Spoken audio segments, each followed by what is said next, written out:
তাহলে আমরা প্রথমে কি লিখে নেব, A is to B is to D। এখন আমাদের A ইজ টু B দেওয়া আছে 3:4 ও B ইজ টু D দেওয়া আছে, দেখো এখানে উল্টো দেওয়া আছে, তাই আমরা এখানেও ঘুরিয়ে লিখব। এখানে লিখব ডির নিচে 4 এবং বির নিচে 3। তাহলে আমরা ফাঁকা জায়গায় পূরণ করব, 4-এর পাশে 4 দিয়ে পূরণ করব ও 3-এর পাশে 3 দিয়ে পূরণ করব। এখন আমরা উপর নিচে গুণ করব, 3 3 9, 3 4 12 ও 4 4 16। ব্যাস, আমাদের A B D হয়ে গেল আমাদের অনুপাত।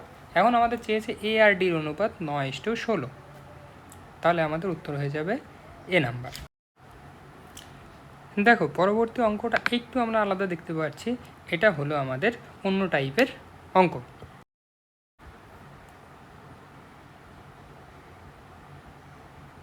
তাহলে আমরা A = 1/3/b লিখে নেব। এখন বিটাকে এর নিচে আনবো, এখন এবার থাকবে 1/3, তাহলে A = 1, B = 3। আবার B = 1/2 ইন্টু C, সিটাকে নিচে আনবো, 1/2 থাকবে, B = 1, C = 2। এখন আমরা A is to B is to C দিয়ে দেবো, তাহলে A বির নিচে লিখবো 1/1:3 আর BC = 1/2, সেখানে বির জায়গায় 1 ও সির জায়গায় 2 লিখবো। তাহলে আমরা 3-এর পাশে 3 দিয়ে পূরণ করবো, 1-এর পাশে 1 দিয়ে পূরণ করবো, উপর নিচে গুণ, 1 1, 3 3 এবং 3 2 6। তাহলে এটাই আমাদের অ্যান্সার।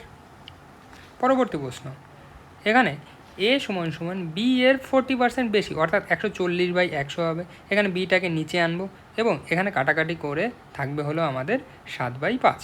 তাহলে A = 7, B = 5।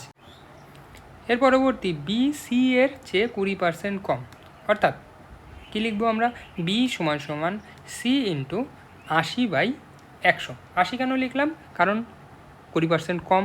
তাহলে কাটাকাটি করে কি থাকবে আমাদের, থাকবে হলো 4/5। তাহলে সিটাকে নিচে আনবো, B = C 4/5, তাহলে B 4, C = 5 হয়ে গেল। এখন আমরা A is to B is to C লিখে দেবো, তাহলে A B এর নিচে কি লিখবো, 7:5, আর B আর সির নিচে লিখবো হলো আমাদের 4:5। তাহলে 5-এর নিচে 5, 5-এর সাইডে 5 দিয়ে পূরণ করবো, 4-এর সাইডে 4 দিয়ে পূরণ করবো, তাহলে হয়ে যাবে আমার 4 7 28, 4 5 20 ও 5 5 25।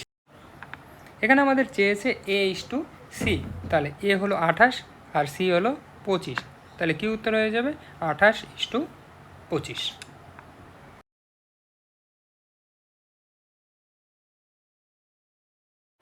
পরবর্তী প্রশ্ন, তাহলে 3A = 5B। তাহলে আমরা দেখতে পাচ্ছি এখানে এর নিচে বিটাকে নিয়ে আসবো এবং 5-এর নিচে 3টাকে নিয়ে আসবো, তাহলে A = 5 হয়ে গেলো, B = 3। ঠিক একইভাবে 4B = 6C, তাহলে বির নিচে সিটাকে নিয়ে আসবো আর 6-এর নিচে 4টাকে নিয়ে আসবো। দেখো এখানে 2 দিয়ে কাটাকাটি যায়, তাহলে হয়ে যাবে আমাদের 3, উপরে 3 নিচে 2। তাহলে আমরা লিখে দেবো A is to B is to C। তাহলে AB হলো আমাদের 5:3 আর হলো BC হলো 3:2। দেখো এখানে বিটা একই হয়ে গেছে, 3 আর 3, তাহলে এখানে আমাদের কোনো কিছু করতে হবে না, ডাইরেক্ট বসিয়ে দিলে হবে এর নিচে 5 আর বির নিচে 3 ও সি এর নিচে 2। তাহলে হয়ে গেল। তাহলে আমাদের চেয়েছে A ইজ টু C, তাহলে A হলো 5 আর C হলো 2, তাহলে 5:2 অ্যান্সার হয়ে গেল। এরপরে পরবর্তী কোশ্চেন আমরা লিখে নেব L =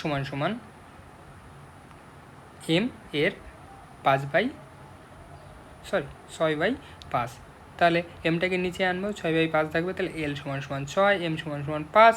এরপরে ঠিক একইভাবে M = N 5/8, এনটাকে নিচে আনবো, হয়ে যাবে 5:8। দেখো এখানে আমাদের L is to M is to N, তাহলে LM হলো 6:5 ও MN হলো 5:8। তাহলে M যেহেতু 5 5 আছে, তাহলে আমরা 6:5:8 হয়ে যাবে আমাদের অনুপাত। আমাদের চেয়েছে L ইজ টু N, তাহলে আমাদের 3:4 হয়ে যাবে অ্যান্সার। এরপরে x = 1/3y, এখানে ওয়াইটাকে নিচে আনবো, 1/3 হয়ে যাবে। এখানে x = 1 আর হলো y = 3। এখন y = 1/2/z, y z নিচে আনবো 1/2, তাহলে আমরা x is to y is to z বসাবো। এরপরে হয়ে যাবে x yতে 1 3 বসাবো ও y z 1 2 বসাবো, ফাঁকা জায়গা পূরণ করব 3-এর পাশে 3 দিয়ে, 1-এর পাশে 1 দিয়ে।